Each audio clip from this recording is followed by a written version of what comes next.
नमस्कार, मैं हूं आपके साथ वैशाली और आप देख रहे हैं अनंत टीवी लाइव। आइए बढ़ते हैं खबरों की ओर। मुख्यमंत्री डॉक्टर मोहन यादव का बयान। मुख्यमंत्री ने कहा, प्रधानमंत्री नरेंद्र मोदी जी की चल रही लहर, जिसके चलते कांग्रेस को चुनाव लड़ने के लिए नहीं मिल रहे प्रत्याशी। मुख्यमंत्री ने कहा, भाजपा ने जब 10 दिन पहले घोषित किए उम्मीदवार, तब कांग्रेस को बड़े महानगरों में भी नहीं मिल रहे उम्मीदवार। देश और प्रदेश की जनता है भाजपा के साथ। मुख्यमंत्री डॉक्टर यादव ने कहा, 100 दिन के कार्यकाल में प्रदेश सरकार ने हासिल की कई उपलब्धियां। मोदी जी के नेतृत्व में हम प्रदेश के विकास में कोई कोर कसर नहीं छोड़ेंगे।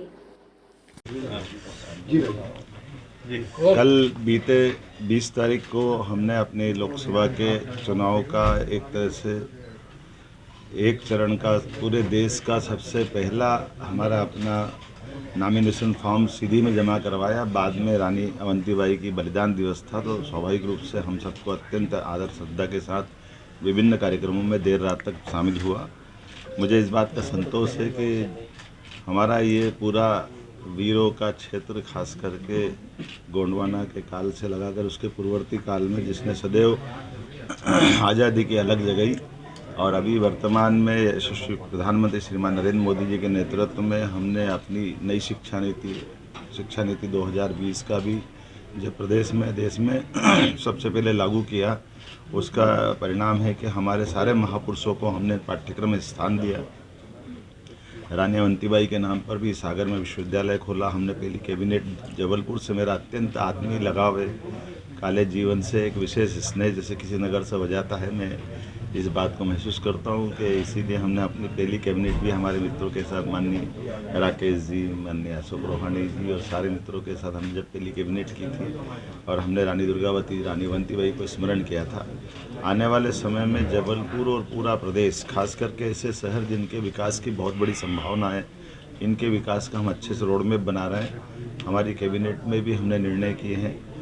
उज्जैन में जो समिट की थी उस दरमियान भी इस क्षेत्र में भी हमने अपने कारखानों का लोकार्पण किया, भूमि पूजन किया, और ये क्षेत्रीय लगातार निवेश को लेकर के आने वाले समय में जिस प्रकार से एग्रीकल्चर ग्रोथ रेट बढ़ी है, हम दो तरह से आगे बढ़ रहे हैं कि जिसमें कृषि आधारित फूड पार्क और बाकी चीज़ें, फूड इंडस्ट्रियाँ लगे, रेडीमेड गारमेंट्स की भी बड़ी संभावना है, और उसके अलावा कौन कौन से क्षेत्र जिसमें विकास की संभावना होगी, इसमें बड़े पैमाने पर जहाँ ये खदान आधारित उद्योग भी है, जिसमें माइनिंग का लेकर के बड़े अच्छे चक भी यहाँ उपलब्ध है।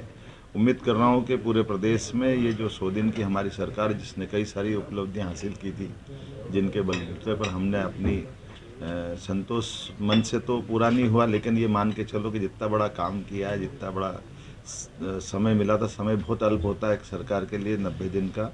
ऐसे में सरकार का गठन, मंत्रिमंडल का गठन, तमाम प्रकार की बदलाव के बावजूद भी हमें संतोष है। यशस्वी प्रधानमंत्री ने जो हम सबको मार्गदर्शन दिया, हम उनके नेतृत्व में इस चुनाव की तरफ बढ़ गए हैं, और जिस प्रकार से जनता का रिस्पांस मिल रहा है वो काबिले तारीफ़ है। निश्चित रूप से हमारे इस माननीय मोदी जी का जो लहर चल रही है, ये हालत है कि कांग्रेस को प्रत्याशी भी नहीं मिल पा रहे। आज की स्थिति में जब हमने सारे प्रत्याशी लगभग 10 दिन पहले डिक्लेयर कर चुके कांग्रेस को, आज सारे बड़े बड़े महानगर से उनकी सीटों पे कोई प्रत्याशी नहीं मिल रहे। जनता का रिस्पांस भाजपा के साथ है, माननीय मोदी जी के साथ है, और मोदी जी के नेतृत्व में भाजपा फिर एक प्रचंड बहुमत की जीत की तरफ बढ़ रही है।